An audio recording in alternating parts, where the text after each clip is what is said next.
سلامتی ہے، سلامتی ان آنکھوں پہ جو ہدایت پہ نظریں جمائے بیٹھی ہیں، ان کانوں پہ جو ذکر خیر کے منتظر رہتے ہیں، اور ان قدموں پہ جو ہدایت کی راہ پہ گامزن ہیں۔ السلام علیکم ورحمۃ اللہ وبرکاتہ۔ تمام تعریفیں خدائے بزرگ و برتر کے لیے جو وحد اللہ شریک ہے، نہ کوئی ثانی نہ کوئی ہمسر۔ درود لامحدود محبوب رب الودود، راحت العاشقین مراد المشتاقین حضرت محمد مصطفیٰ، آپ کی آل پاک، آپ کے جانثار انصار اور اصحاب پر رضوان من۔ آپ دیکھ رہے ہیں الف لام میم۔ میں آپ کا میزبان محمد اویس ربانی تہہ دل سے آپ کو کہتا ہوں خوش آمدید۔ میں نے سورہ یوسف کا مطالعہ کیا ہے اور آپ بھی پڑھتے ہیں۔ جناب یوسف ہزار مشکلات میں ایک عجیب خواہش کرتے ہیں۔ پیش کردہ مشکلات میں ایک راستہ ہے، وہ ہے قید خانے کا، اور وہ کہتے ہیں کہ مجھے قید خانہ محبوب ہے ان سازشوں سے، ان مکاریوں سے جو یہ خواتین کر رہی ہیں۔ مگر یہاں معاملہ دوسرا ہے۔ یہاں خواتین ہیں اور ان کے ساتھ بچے ہیں، اور یہ وہ خواتین ہیں جو اہل بیت کا گھرانہ ہے، حرمت پیغمبر رسول خدا صلی اللہ علیہ وآلہ وسلم ہیں، اور ان کو قید بھی کیا جا رہا ہے، ساتھ ساتھ مظالم بھی اٹھائے جا رہے ہیں، سختیوں میں سفر بھی کروایا جا رہا ہے، اور صرف یہی نہیں بلکہ یہ کہ ان کو ذہنی طور سے ضعیف بنانے کی کوشش کی جا رہی ہے، خطبات سے، ڈھول تماشوں سے، بازاروں سے، جو ان کے شایان شان نہیں ہیں، مگر اس کے باوجود اہل بیت الزام کا طریقہ کار خاص طور سے کربلا کے بعد ایک مثال ہے۔ اسی لیے تو حضرت علامہ اقبال نے کہا کہ حدیث عشق تو بابست، اور اسی تفسیر میں آج اسیران کربلا کو میں سمجھنا چاہتا ہوں، ان کی قربانیوں کو، ان مظالم کا سامنا کرنا، اور اس کے بعد بھی حق گوئی کرنا، اور پھر قید خانے سے رہائی حاصل کرنے کے فلسفے کو سمجھنا چاہتا ہوں۔ میں آج کے اس پروگرام میں خوش آمدید کرنا چاہتا ہوں۔ میرے ساتھ تشریف فرمائے بہت ہی پیارے، گفتگو میں ایک خاصہ رکھتے ہیں، فصاحت اور بلاغت خدا نے ان کو دی ہے، ساتھ ساتھ آپ کا مطالعہ قرآن اور احادیث پہ بہت ہی قوی اور گہرا ہے، مفتی نوید عباسی۔ السلام علیکم ورحمۃ اللہ۔ وعلیکم السلام ورحمۃ اللہ وبرکاتہ۔ خوش آمدید کرنا چاہتا ہوں اپنے دوسرے مہمان کو۔ یہ ایک خاص تجربہ رکھتے ہیں جب بات ہوتی ہے موجودہ صورتحال کی، اتحاد بین المسلمین، اور ساتھ ساتھ یہ کہ تاریخ کے اوپر ان کی بڑی گہری نگاہ ہے، مطالعہ بہت قوی ہے۔ میں خوش آمدید کرنا چاہتا ہوں علامہ سید سجاد شبیر رضوی کو۔ السلام علیکم ورحمۃ اللہ۔ کیسے مزاج ہے؟ وہ سب گفتگو کا آغاز کرتے ہیں، اور میں جاننا چاہتا ہوں اسیران کربلا یہ کون لوگ ہیں، کیا تاریخ ہے، کربلا کے بعد ان کے ساتھ کیا معاملہ پیش آیا؟ نحمد صلی علی رسولہ الکریم، اما بعد، بسم اللہ الرحمن الرحیم۔ شکریہ اویس بھائی، آپ نے 10 محرم کے بعد یہ جو ایام ہیں جن میں ہم بات کر رہے ہیں، تو آپ نے ایک کیفیت پیدا کر دی اپنی گفتگو کے آغاز میں ہی کہ گھرانہ نبوت کے لوگوں کو قید میں ڈالا گیا۔ یہ جملے کہتے ہوئے جگر باہر کو آنے لگتا ہے، کیونکہ یہ معمولی لوگ نہیں ہیں، یہ وہ لوگ ہیں جن کی عظمتیں اللہ کا قرآن بیان کر رہا ہے۔ اللہ، اور قید کرنے والے وہ نہیں ہیں کہ جو یہودی ہوں، عیسائی ہوں، بت مت کے ماننے والے ہوں یا کوئی اور ہوں، بلکہ قید کرنے والے وہ نام نہاد مسلمان ہیں، کہنے کو وہ کہتے ہیں کہ ہم لا الہ الا اللہ محمد رسول اللہ پڑھنے والے ہیں، لیکن انہوں نے کلمہ پڑھتے ہوئے نبی اکرم صلی اللہ علیہ وآلہ وسلم کے کلمے کے وارثوں کو قید میں ڈالا۔ اللہ اکبر۔ وہ مجھے آپ نے ابھی بات کی تو کیفیت بڑی عجیب سی ہو گئی ہے۔ میں عرض کروں کہ حضرت قبلہ پیر نصیر الدین نصیر رحمۃ اللہ تعالیٰ علیہ، انہوں نے کسی موقع پر کہا تھا کہ تڑپ اٹھتا ہے دل لفظوں میں دہرائی نہیں جاتی، زباں پر کربلا کی داستان لائی نہیں جاتی۔ اور پھر انہوں نے کہا حسین ابن علی کے غم میں ہوں دنیا سے بیگانہ، ہجوم خلق میں بھی میری تنہائی نہیں جاتی۔ اب آپ دیکھیے کہ وہ جو کربلا کے لوگ تھے، جن میں سید السجاد، حضرت سیدنا امام زین العابدین، حضرت سیدہ زینب، ابھی آپ نے اشارہ کیا خود کہ حدیث عشق 2 باب ہیں، یکیں حسین رقم کر دیگر زینب، کہ حضرت سیدہ زینب نے جو کردار ادا کیا وہ بھی ایک بے مثال کردار ہے۔ تو پیر صاحب رحمۃ اللہ تعالیٰ علیہ نے کہا تماچے مار لو، خیمے جلا لو، قید میں رکھ لو، علی کے گل رخوں سے بوئے زارائی نہیں جاتی۔ بوئے زارائی نہیں جاتی۔ اور کہا شبیر نے عباس تم مجھ کو سہارا دو کہ تنہا لاش اکبر مجھ سے دفنائی نہیں جاتی۔ اور نصیر الدین نصیر صاحب نے قلم توڑ دیا، کہا نصیر آخر عداوت کے بھی کچھ آداب ہوتے ہیں، آخر عداوت کے بھی کچھ آداب ہوتے ہیں، کسی بیمار کو زنجیر پہنائی نہیں جاتی۔ تو میں اویس بھائی، یہ چونکہ پیر نصیر الدین نصیر صاحب رحمۃ اللہ تعالیٰ علیہ سے ہمارا ایک قلبی لگاؤ ہے، آستانہ عالیہ گولڈا شریف سے، انہوں نے یہ بات کی ہے. بات دراصل یہ ہے، ذرا آپ سوچیں کہ چلیں آپ کو خطرہ تھا تو سید الشہداء حضرت امام حسین سے تھا نا، کہ جناب لوگوں کے دل ان کی طرف متوجہ ہو جائیں گے، لوگ ان کو اقتدار کی جگہ پر بٹھا دیں گے، ہمارا اقتدار کا سورج ڈوب جائے گا، جو کہ ڈوب گیا. بعد ازاں صبح قیامت تک کے لیے ان کا نام لینے والا کوئی نہیں، اور نام لیا جاتا ہے تو آج بھی یزید ملعون لعنتی کہہ کے لیا جاتا ہے. اور اگر کوئی حمایتی ایک دو ہیں بھی تو وہ آئیں بائیں شائیں کر کے حمایت کرتے ہیں، کوئی سر عام حمایت نہیں کر سکتا، یہ جسارت نہیں کر سکتا. نام تو ان کا مٹ گیا، لیکن ان ظالموں نے کیا کیا کہ حسین ابن علی کو شہید کرنے کے بعد نبی اکرم صلی اللہ علیہ وآلہ وسلم کی نواسی، جو اس کے بعد نبی علیہ السلام کا قریب ترین رشتہ ہے کربلا کے بعد، ان کو قید میں رکھا. اللہ اکبر. حضرت امام حسین کی زوجہ کو، حالانکہ وہ تو ایام سوگ میں، ان کے لیے تو ظاہر ہے کہ کسی کا بھی شوہر مر جائے تو آپ جانتے ہیں شریعت کا حکم یہ ہے قرآن مجید کا کہ 4 ماہ 10 دن وہ سوگ کرے گی. لیکن ان بیویوں کو کہاں کہاں پھرایا گیا، کہاں کہاں نہیں لے جایا گیا. خود جناب سیدہ زینب، چھوٹی چھوٹی بچیاں، حضرت سیدہ سکینہ، یہ گھرانہ نبوت کے لوگ، اور ان کے ساتھ بیمار جناب سید سجاد حضرت امام زین العابدین، ان کو ان ظالموں نے بیڑیاں ڈالی، خیمے جلا دیے. آج لوگ، اویس بھائی مجھے یہ بھی کہنا ہے، لوگ کہتے ہیں کہ یہ من گھڑت باتیں کہ خیمے نہیں جلائے گئے. میں یہ پوچھنا چاہتا ہوں کہ یہ من گھڑت تمہیں صرف اہل بیت کے بغض میں لگتی ہیں؟ یزیدیوں نے تو کوئی ظلم چھوڑا نہیں جو انہوں نے وہاں پہ ڈھایا نہ ہو. مطلب ایک سوال بھی ہے، اگر یہ من گھڑت بات ہے تو واقع ہررا من گھڑت ہے؟ نہیں، وہ تو دیکھیں، وہ میں وہ دیکھیں، کس نے نہیں دیکھا؟ مدینہ کے تقدس کو پامال کیا گیا. مدینہ منورہ کا تقدس تو ہوا ہی پامال نا، مدینہ منورہ کی بے حرمتی کی گئی. دیکھیے امام حسین کے چہرہ اقدس پر چھڑی مار کے یہ شعر پڑھنا کہ آج ہم نے بدر کا بدلہ لے لیا ہے، یہ کفر نہیں تو کیا ہے، یہ دلالت نہیں تو کیا ہے، یہ فسق نہیں تو کیا ہے. یہ اس کے بعد بھی اگر کوئی آدمی ایسے لوگوں کو بچانے کی کوشش کرتا ہے تو ہم اس آدمی کو لعنتی سمجھتے ہیں، اس لیے کہ جناب کہاں گھرانہ نبوت اور کہاں وہ بدبخت ملعون، کہاں جناب سیدہ طیبہ طاہرہ عابدہ زاہدہ حضرت بی بی پاک سلام اللہ علیہ کا شہزادہ، اور کہاں اس عیسائی عورت کا بیٹا. کوئی مقابلہ نہیں ہے، مقابلہ ہو ہی نہیں سکتا. لیکن میں اویس بھائی اتنی بات عرض کرنا چاہتا ہوں کہ جن لوگوں کو قید کیا گیا انہوں نے سوچا کہ لوگوں کے دل ان سے دور ہو جائیں گے، لیکن لوگوں کے دل ان کے اور قریب ہوئے. اور وہ امام زین العابدین نے کہا ہم قید میں ہیں، جو بھی ہے تو نے میرا خطبہ روک دیا، اذان شروع کروا دی تاکہ لوگ مجھے نہ سنیں، کیونکہ یہ وہ لوگ تھے کہ جو گھرانہ نبوت کے حوالے سے تو انہوں نے یہ مشہور کر رکھا تھا نا کہ یہ نماز ہی نہیں پڑھتے. مولا علی جب شہید ہوئے تو یہی کہا گیا اچھا علی مسجد میں جاتے تھے، علی سجدہ کرتے تھے.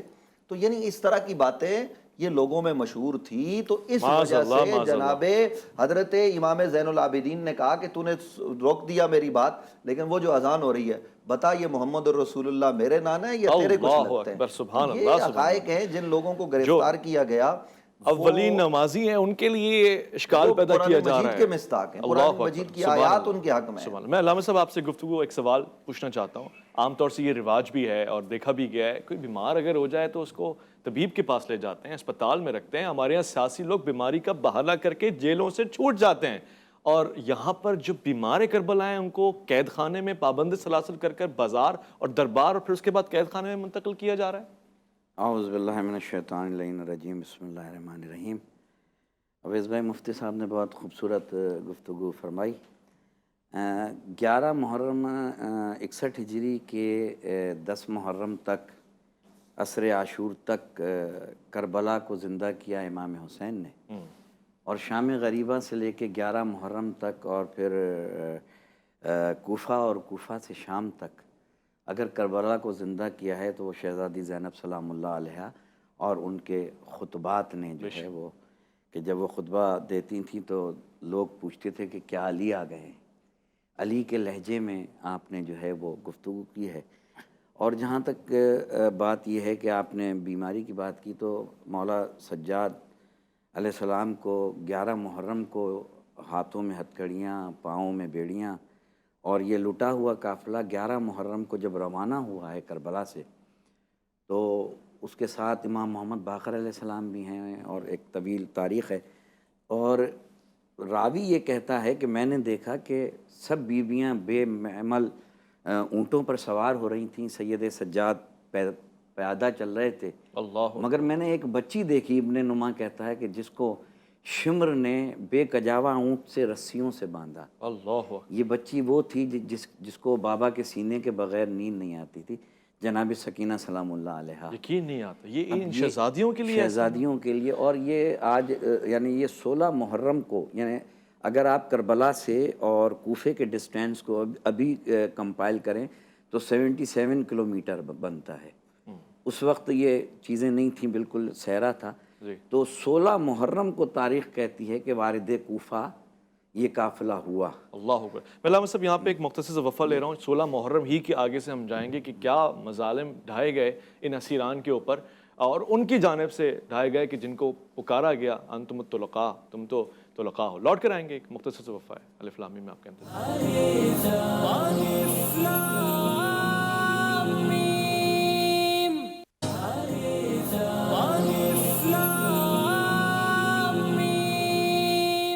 ضمن شہادت تو میراث ہے شجی اور بہادر لوگوں کی. کربلا کے بہادر لوگ جو حیدر کرار کے نواسے ہیں، بیٹے ہیں، بھائی ہیں، ان تمام لوگوں نے شہادت کی اعلیٰ معراج کو نمایاں کر کے دکھا دیا، آشکار کر دیا.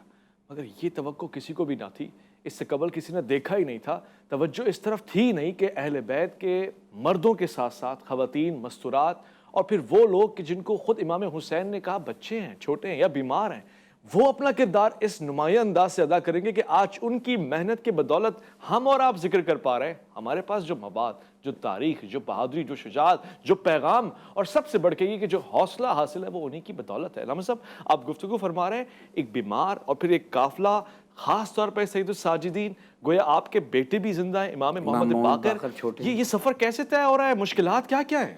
راستے میں پتھر ہیں، اور جب کوفے پہ وارد ہوئے ہیں تو صدر دروازے پہ یہ قافلہ روک دیا گیا ہے. اب آپ سوچیں کہ جیسے مفتی صاحب نے فرمایا کہ یہ عصمت و طہارت کے صدر دروازے پہ کیوں ٹھہرایا گیا؟ اس لیے کہ بازار سے جائے جا رہے تھے. اللہ کیا گزری ہوگی امام زین العابدین علیہ السلام پہ کہ ماں بہنیں سر پہ چادر نہیں، ہاتھ پسے گردن بندھے ہوئے ہیں. اور سب سے زیادہ کہ جناب سکینہ سلام اللہ علیہا، بی بی ام کلثوم، جناب رباب جو کہ زوجہ ہیں امام حسین علیہ السلام کی، اب یہ سب منتظر ہیں کہ ابن زیاد کے دربار میں جانا ہے، اور دربار کے لیے سجایا جا رہا ہے یہ مسلمان. اور اس کے بعد یہ قافلہ جب ابن زیاد کے دربار میں آیا ہے، اور دربار میں جناب زینب سلام اللہ علیہا نے تاریخی خطبہ دیا ہے، جہاں امام زین العابدین علیہ السلام ہاتھوں میں ہتھکڑیاں پہنے ہیں، پاؤں میں بیڑیاں. مگر یہاں جو اس بات کی طرف میں آپ کو متوجہ کرنا چاہتا ہوں ناظرین کو، استقامت امام کی. یعنی امام حسین علیہ السلام نے فرمایا تھا جناب زینب سے کہ بہن نماز شب کی دعاؤں میں مجھے یاد رکھنا. یعنی بی بی اس عالم میں بھی نماز شب نہیں چھوڑتی. اللہ اکبر. سید سجاد اس عالم میں بھی نماز کو نہیں چھوڑ رہے ہیں.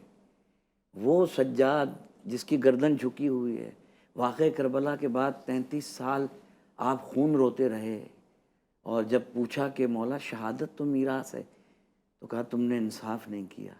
شہادت تو میراث ہے، ماں بہنوں کا ننگا سر، کربلا سے کوفہ، کوفہ سے شام. کوئی پتھر مار رہا ہے، کوئی صدقے کی کھجوریں پھینک رہا ہے، کوئی کہہ رہا ہے باغیوں کا تماشا دیکھو. اللہ اکبر. اور یہ اولاد رسول کے ساتھ ہو رہا ہے.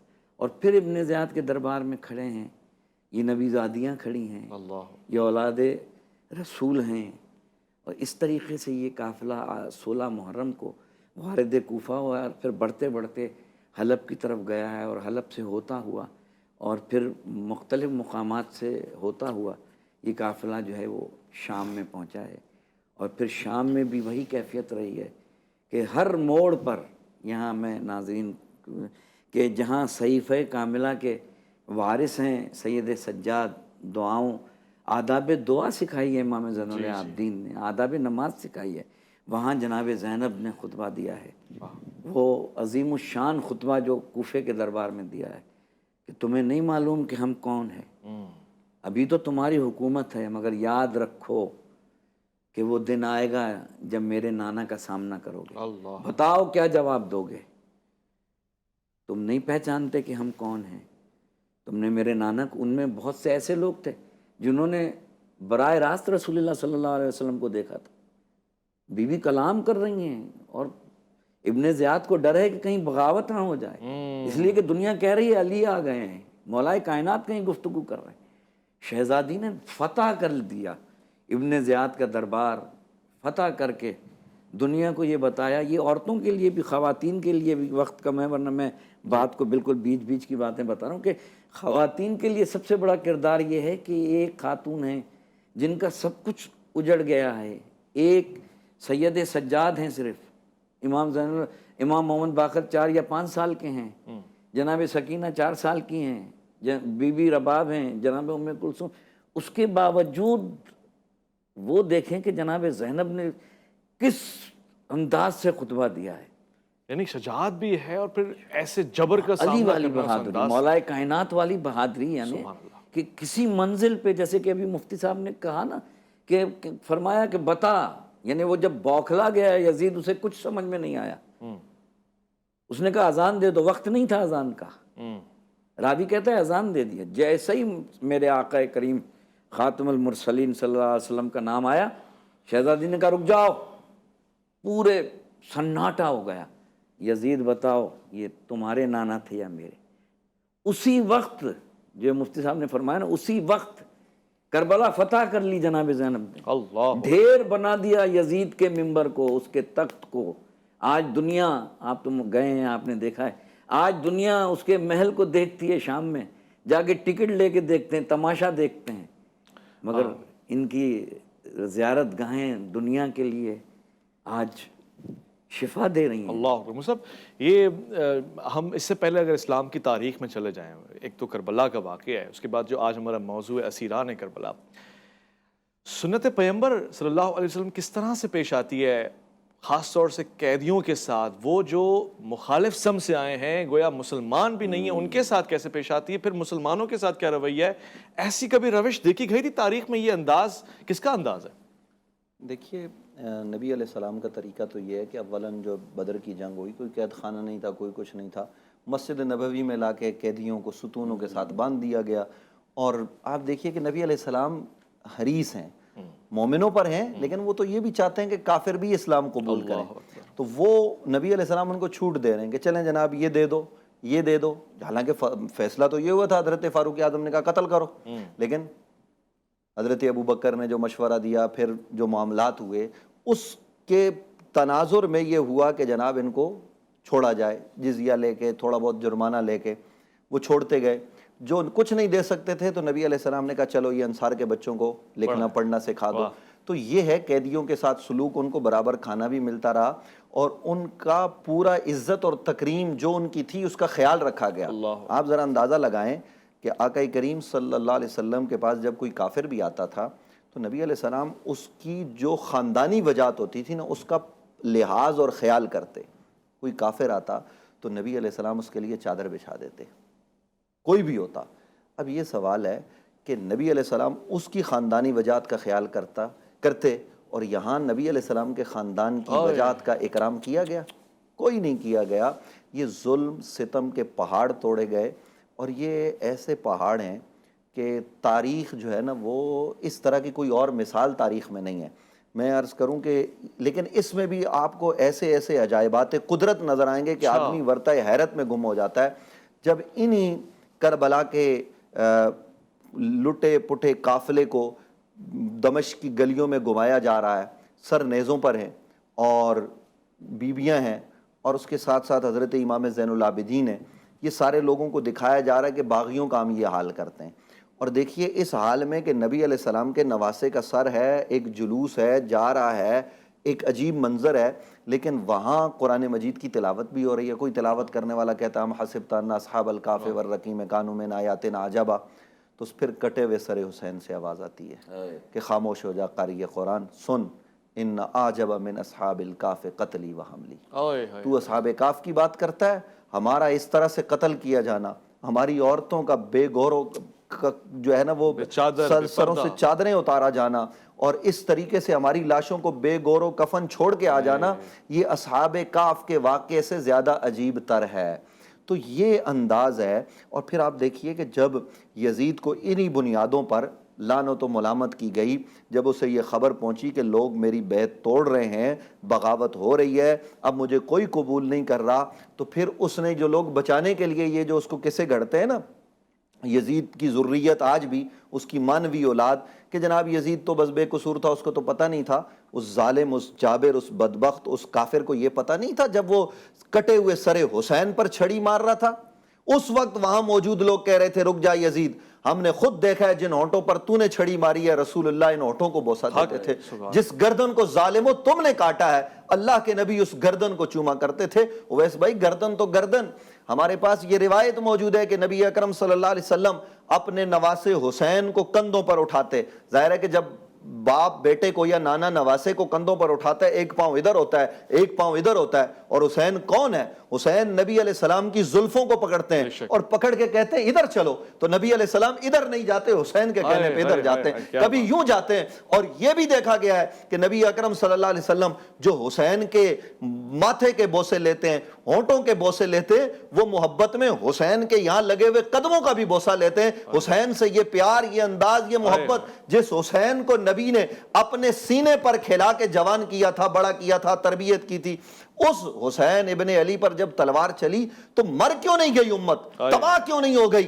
لیکن میں یہ عرض کرنا چاہتا ہوں کہ ہمیں یہ لمحہ اتنا فکریہ ہے، یہ ایسی عجیب باتیں ہیں، لیکن ان ظالموں نے، ان بدبختوں نے، ان خبیث النفس لوگوں نے، ان کائنات کے بدترین لوگوں نے نواسہ رسول کے ساتھ جو کچھ کیا ہے نا، اور پھر نواسہ رسول کے ساتھ نہیں، خود روضہ رسول کے ساتھ کیا ہے۔ یہ واقعہ میں نے بھی سوال آپ نے جو سوال کیا کہ جب مدینہ منورہ کے لوگوں نے بغاوت کر دی امام علی مقام امام حسین کے خاندان کے آنے کے بعد، جب انہوں نے دیکھا کہ یار اتنا ظلم ہو گیا تو اہل مدینہ میں غیرت تو تھی ہی نا۔ سب یہ سوال پوچھنا ہے اور یہ بہت خاص سوال ہے، مگر آپ کی بات سے اتفاق کرتے ہوئے، علامہ صاحب کی بات سے اتفاق کرتے ہوئے، یہ واقعات یقین مانیے ایک انسانی دل رکھنے والے کے لیے ناقابل بیاں ہے۔ جو چیز ناقابل بیاں ہے وہ ناقابل برداشت بھی ہے، اور حتیٰ کہ برداشت کل کیسے لیا اس پہ آج محو حیرت ہوں میں۔ یہ تکلیف دہ باتیں ہیں، ہمارے پاس جملے نہیں ہوتے، حساسیت انتہا کی ہے، مگر صرف ایک لمحے کے لیے فکر کریں کہ آپ نے اسی آیت کے پیش نظر حق ادا کیا، قُلْ لَا أَسْأَلُكُمْ عَلَيْهِ أَجْرًا إِلَّا الْمَوَدَّةَ فِي الْقُرْبَى۔ لوٹ کر آئیں گے الف لام میم میں، آپ کا انتظار ہے۔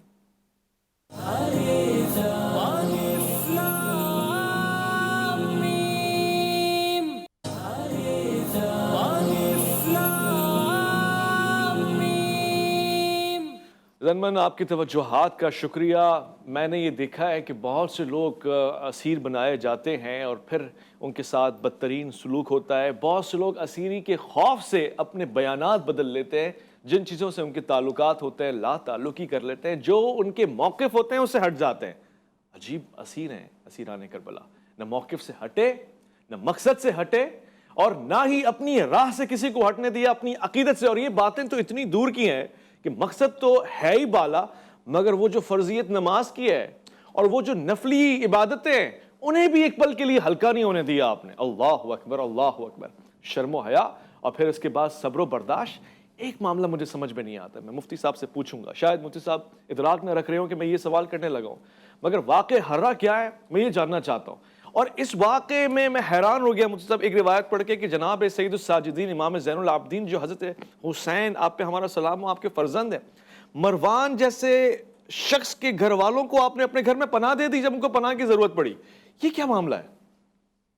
دیکھیے اویس بھائی، یہ گھرانہ نبوت ہے، یہ نبی اکرم کے گھر والے ہیں کہ جنہیں طائف میں پتھر مارے گئے تو نبی علیہ السلام نے، جبرائیل آ گئے کہ آپ کہیے ہم اس بستی کو تباہ و برباد کر دیتے ہیں، تو نبی علیہ السلام نے کہا میں رحمت ہوں، میں سراپا رحمت ہوں، میں لوگوں کے لیے اس طرح کی بد دعا نہیں کرتا اور نہ میں ان کی تباہی چاہتا ہوں۔ یہ اس گھرانے کے لوگ ہیں۔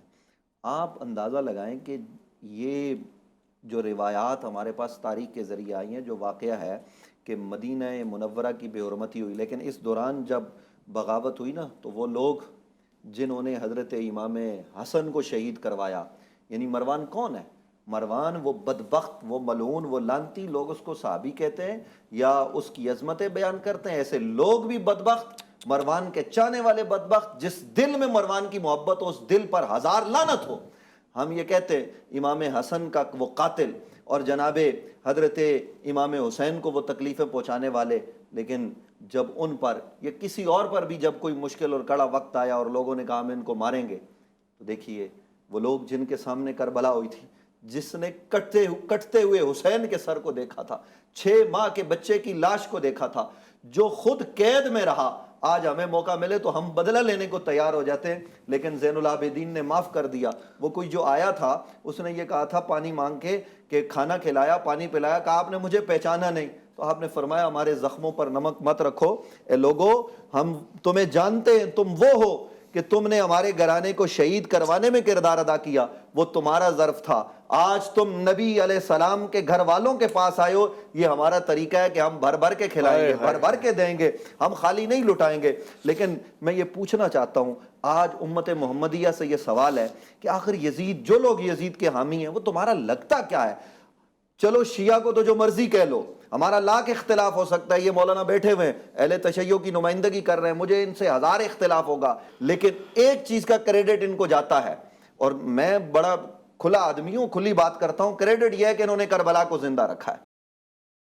واقعہ ہیرا، ہم اہل سنت و جماعت جو یہ کہتے ہیں کہ نبی علیہ السلام کے نالین کو کوئی جو ہے نا وہ تصغیر کے صیغے کے ساتھ پکارے، حضور کے کپڑوں کو میلا کہے، وہ کافر ہے، اور جو حضور کی مسجد کو اجاڑے، جو حضور کے روزے پر گھوڑے باندھے، جو منبر رسول کی توہین کرے، سعید ابن مسیب کہے کہ 3 دن تک نبی علیہ السلام کے مسجد میں اذان نماز کچھ نہیں ہوا، اور وہ مدینے کی عورتوں کی بے حرمتی کرے، اللہ کے رسول فرمائے جس نے اہل مدینہ کو ڈرایا اس پر اللہ کی، رسول کی اور لعنت کرنے والوں کی لعنت ہے۔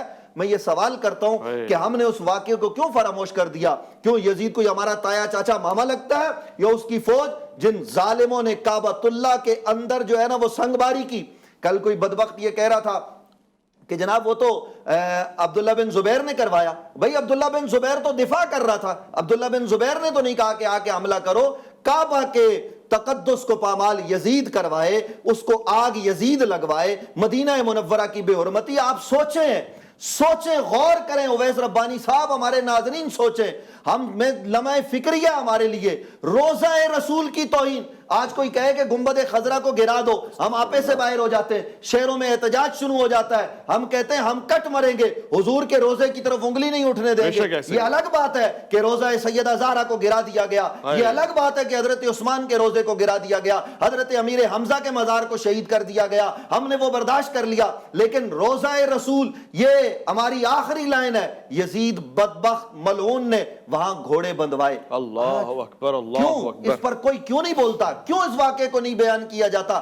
کیوں نہیں بتایا جاتا کہ اقتدار کو دوام دینے کے لیے شہر مدینہ کی جو حرم ثانی ہے، جس کی عظمت اللہ کا قرآن بیان کر رہا ہے، اس کی بے حرمتی کی گئی؟ ذرا پوچھئے ان علماء سے، پوچھئے امت کے زعماء سے کہ آخر وجہ کیا ہے کہ تم اس پر سکوت کیوں کیے ہوئے ہو؟ حیرت انگیز ہیں آنکھیں کہ ہم نے وہ مدینہ، وہ منورہ، وہ طیبہ اور وہ علاقہ، وہ جہاں سے خاک بھی آ جائے تو ہمارے لیے تبرک ہوتی ہے، ہم نے دیکھا کہ کس طرح سے عجیب ترین بد نصر لوگوں نے اس کے ساتھ معاملات کیے، اور آج بھی تاریخ سے وہ چیز ایسے ہم منہ چھپاتے ہیں جیسے کچھ ہوا ہی نہیں ہے۔ البتہ یہ کہ ایسے لوگوں سے کیا توقع رکھی جائے جو سیدنا حسین علی مقام کے ساتھ یہ رویہ رکھیں کہ ان کو نیزے پہ بلند کر کے ان کا اس طرح سے استقبال کریں گویا کوفے کے بازاروں میں، شام کے دربار میں، اور پھر وہ سلوک جو کہ علامہ صاحب نے بتایا کہ وہ شخص تخت پہ بیٹھ کر انتہائی ملعون کردار، انتہائی ملعون عمل کر رہا ہے۔